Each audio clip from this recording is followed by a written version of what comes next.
التحليق.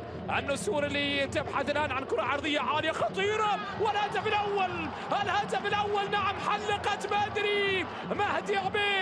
مهدي عبيد ابن محاربي الصحراء النجم الجزائري يسجل أول أهداف هذا اللقاء بكرة عرضية رائعة، فرصة ذهبية استغلها جيدا اللاعب المميز مهدي عبيد يسجل أول الأهداف ويضع النسور في المقدمة بعد الكرة العرضية الرائعة اللي تابعها في الشباك في مكان كان لوحده هرب خلف المدافعين. هذه لقطة جونينو، شوف الكرة العرضية رائعة من جونينو، والهربة كانت أجمل من مهدي عبيد. هفوة أخرى من الهفوات التي يقع فيها دفاعات نادي العين يستغلها جيدا اللاعب مهدي عبيد.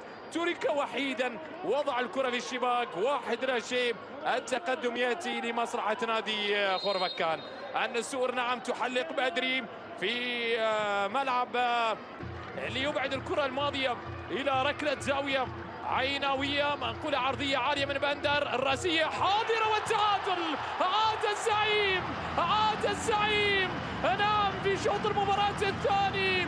النوايا واضحة والزعيم لم يتأخر طويلا. ناويها مع بداية شوط المباراة الثاني. إكوامي يسجل في مرمى فريق السابق ويتقدم الآن في هذه اللقطة ويسجل التعادل. إكوامي بهذا الارتقاء، هذه الكرة العرضية الراسية. الحل كان من خلال الكرات الراسية، من الكرات الثابتة. لم يجد حلا إلا من خلال هذه اللعبات. استغل تقدمه وطول قامته. فيل يلعب له كرة في الجهة اليمنى، محاولة لسعيد جمعة إلى جوناتاس.